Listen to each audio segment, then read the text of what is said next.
Rentrez-vous ça dans le crâne et dans celui de vos enfants. Bienvenue sur AR, Afrique Résurrection. Je suis Safiane Joy Life, chercheuse en histoire et culture africaine. Aujourd'hui, nous allons commémorer ensemble l'héroïsme de Samuel Sharp.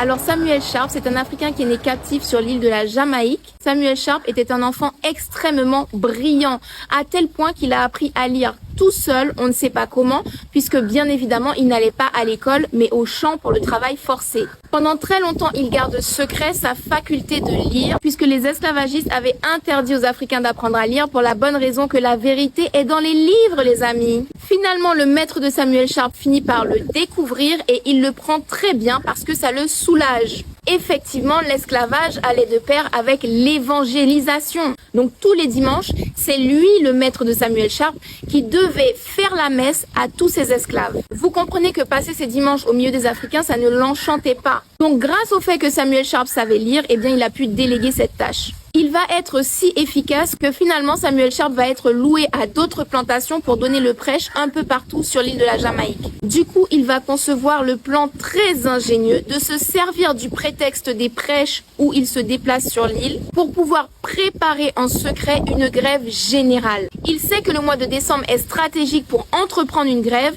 puisque c'est la récolte de la canne à sucre et que cette plante a la particularité de pourrir très vite. Donc si la canne n'est pas récoltée dans les 2-3 jours après qu'elle soit prête, la récolte est totalement perdue. Donc son plan, c'est de réclamer de meilleures conditions de vie au début de la récolte et de refuser de se mettre au travail tant que ce n'est pas accordé. Finalement, une date est décidée aux environs de Noël 1831. Le jour J, la grève est suivie massivement, même au-delà des attentes de Samuel. Notez que c'est la première protestation pacifique depuis la mise en esclavage dans la Caraïbe et aux Amériques. Les esclavagistes britanniques sont dépassés, ils n'ont pas vu le truc venir. Malheureusement, plutôt que de céder, ils font appel à l'armée. Lorsque les soldats britanniques chargent les Africains pour les obliger à se remettre au travail, la situation dégénère. Les affrontements vont durer plusieurs jours pendant lesquels les Africains de Jamaïque ont quand même l'avantage. Même si les soldats sont mieux armés, ils ont des fusils, ils ont des canons, les Africains sont 10 fois plus nombreux que la population blanche de l'île. Malheureusement, cette révolte finit par être maîtrisée puisque les armes à feu réussissent quand même à faire d'énormes dégâts dans le camp africain. Une fois le calme revenu, ce sont plus de 500 captifs africains qui sont exécutés en représailles. Samuel Sharp, qui est le commanditaire de cette grève et l'un des principaux meneurs de la révolte, est capturé,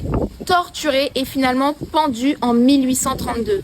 Il est alors âgé de 30 ans et il a la maturité de dire sur le chemin vers la potence « Je préfère mourir pendu plutôt que de vivre dans la servitude ». On retrouve cette philosophie de plutôt mourir que de vivre en tant qu'esclave dans tous les endroits où l'esclavage a régné. Les Africains n'ont jamais accepté l'état d'esclave et surtout ils ne se sont jamais résignés. Alors attention à ne pas interpréter cette révolte maîtrisée comme un échec. Je vais le redire à chaque fois, mais c'est chaque révolte, aussi courte soit-elle, qui en s'accumulant avec toutes les autres a fini par provoquer la fin de l'esclavage physique. D'ailleurs, moins de 2 ans après la grève de Samuel Sharp qui a tourné en révolte, l'abolition de l'esclavage est proclamée à la Jamaïque. Du coup, Samuel Sharp est reconnu à la Jamaïque comme un héros national. Ça veut dire qu'il a son portrait sur les billets de banque. Il y a de nombreuses statues de lui sur toute l'île. Il y a des bâtiments et des rues qui portent son nom, mais surtout, il est étudié à l'école depuis un très jeune âge. Pour conclure, il y a selon moi 2 choses à retenir de cette histoire. La première, c'est que les mouvements pacifiques, ça fonctionne peut-être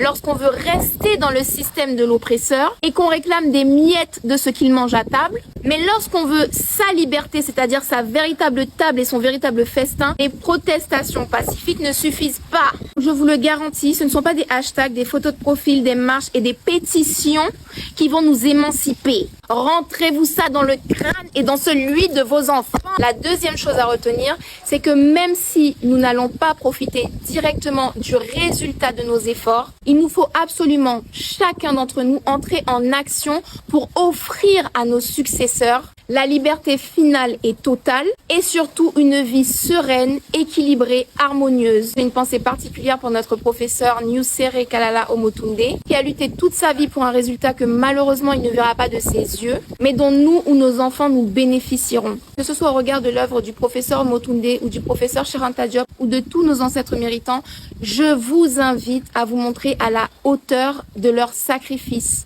Sur ce, je vous donne rendez-vous sur Afrique Résurrection très prochainement pour une nouvelle chronique.